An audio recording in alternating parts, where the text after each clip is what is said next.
Una pequeña ciudad de la región de Kharkiv de Ucrania fue capturada por unos soldados rusos que durante los primeros días de la invasión, debido a estos, los soldados decidieron festejarlo dándose un festín hecho por los mismos ciudadanos. Consumieron pasteles, pan recién hecho, sobre todo vodka, mucho vodka.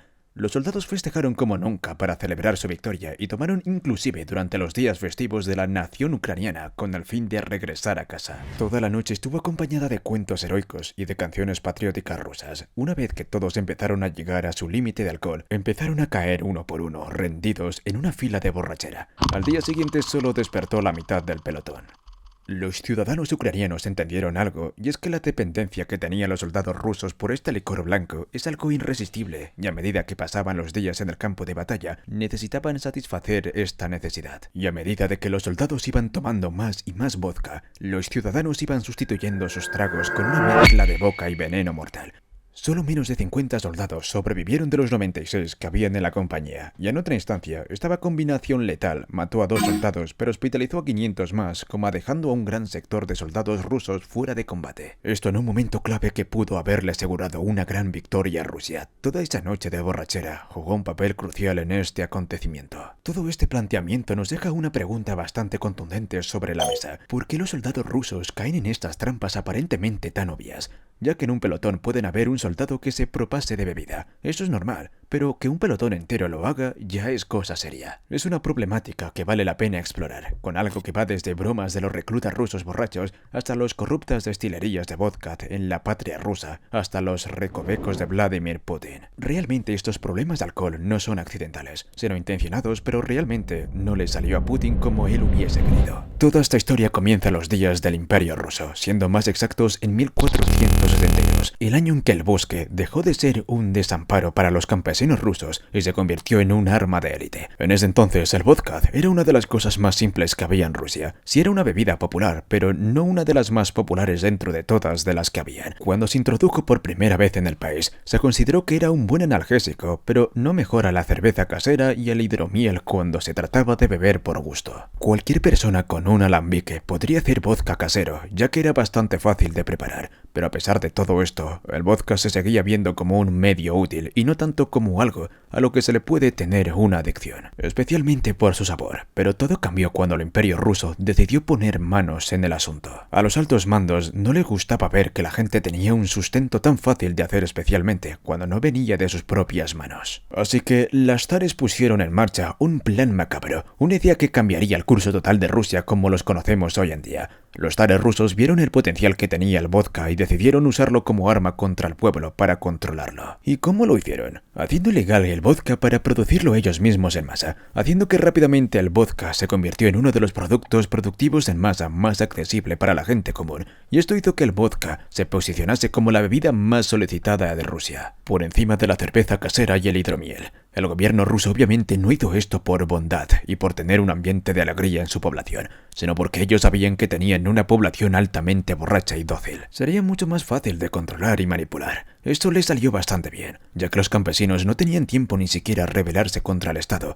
ya que estaban muy ocupados en sus borracheras, como para poder gestionar algo contra la élite. Así que patrocinar al pueblo con vodka barato y accesible para todos fue una estrategia bastante buena para los zares de Rusia. Resultó también que Rusia se convirtió en uno de los imperios más grandes solamente porque habían soldados que estaban dispuestos a arriesgar su vida para conseguir esta bebida, y a su vez, algunos zares de Rusia se convirtieron en algunas de las personas más ricas del planeta.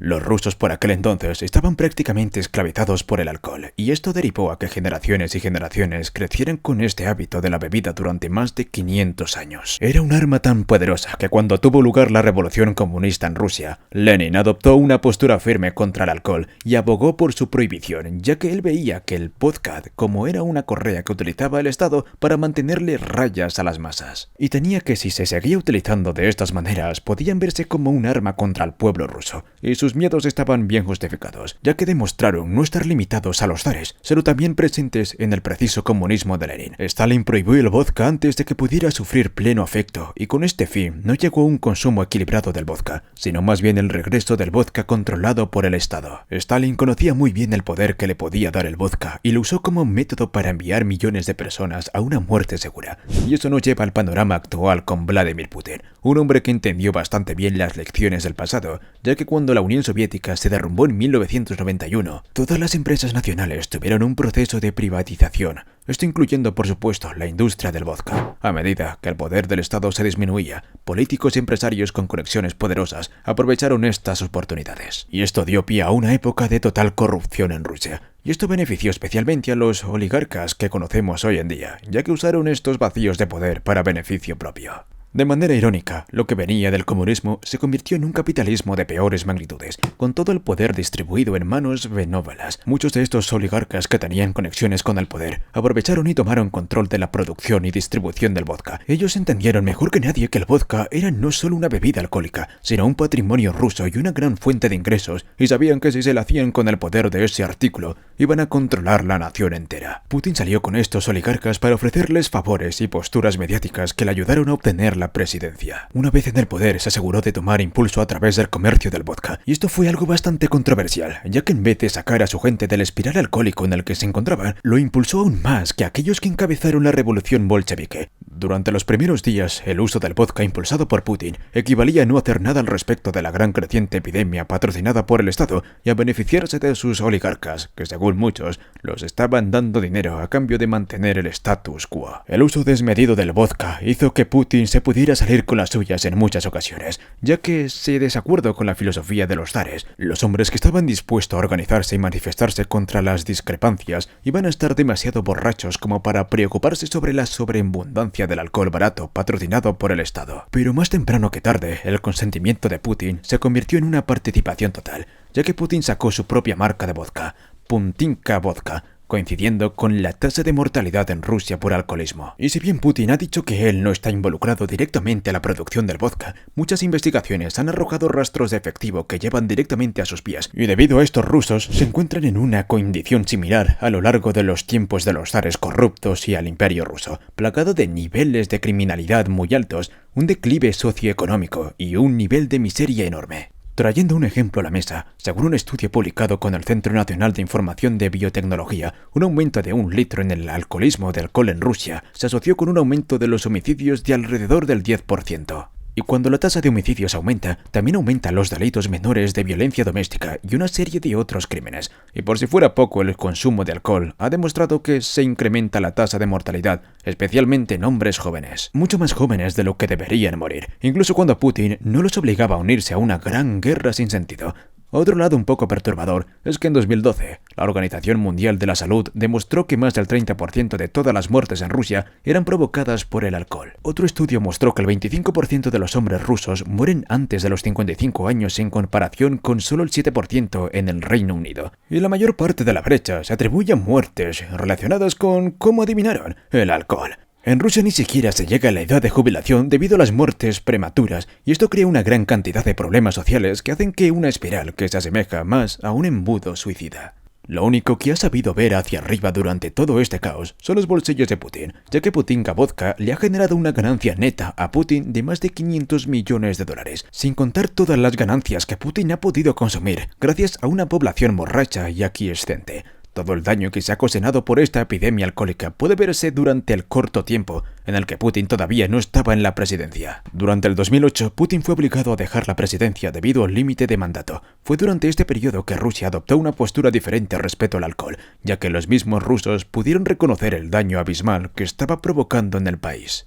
Esto hizo que el Estado estuviese combatiendo la adicción en vez de alimentarla. Se impusieron más restricciones, se subieron los precios y parecía que el país estaba en un mejor rumbo y dándose cuenta de la adicción terrible que tenían con el vodka y que por fin dejaría la mentalidad zarista. Pero no duró mucho. Cuando Putin regresó a la presidencia en 2012, todas las restricciones y los precios se redujeron para que los rusos pudiesen alimentar sus adicciones una de nuevo. Las cosas volvieron a ser miserablemente como eran antes y las ventas de alcohol se dispararon por los cielos. Y Putin, obviamente, se beneficiaba de las ganancias, ya que, como se sabe, Putin no bebe. Putin tiene la potestad de no ponerse en la línea de fuego, pero también tiene la soberbia para criticar a sus ciudadanos mientras le das acceso a un vodka barato y fácil de obtener. Básicamente, se ha convertido en el de Aller legal.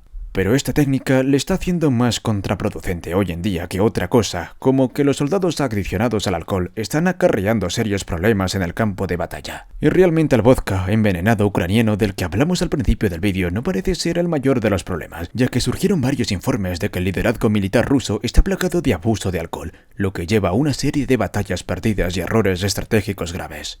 Los funcionarios de Kremlin tomaban un vaso de vodka diarios por parte de su ritual diario a comienzos de la guerra de Ucrania, y según las malas lenguas, ese vaso se convirtió rápidamente en una botella entera mientras que los líderes rusos intentan hacerle frente a una desintegración, lo que podría ayudar a explicar muchas decisiones inauditas que se han visto en el campo de batalla, lo que pone a Vladimir Putin en el siguiente dilema. En respuesta, se ha visto obligado a tomar medidas drásticas contra el consumo dentro de sus filas, dando por finalizado el despliegue de adicción alcohólico que él mismo ayudó a que se segmentara en la sociedad rusa, pero lo mejor ya puede resultar algo totalmente imposible, ya que los soldados y la gente en general en Rusia consideran el vodka como patrimonio nacional y que aparte ven como una fuente de consuelo en una guerra en la que ni siquiera quieren verse involucrados. Inclusive si ninguno de los soldados rusos le diesen alcohol a partir de este mismo momento, el daño provocado por las anteriores tropas ya está bastante grande.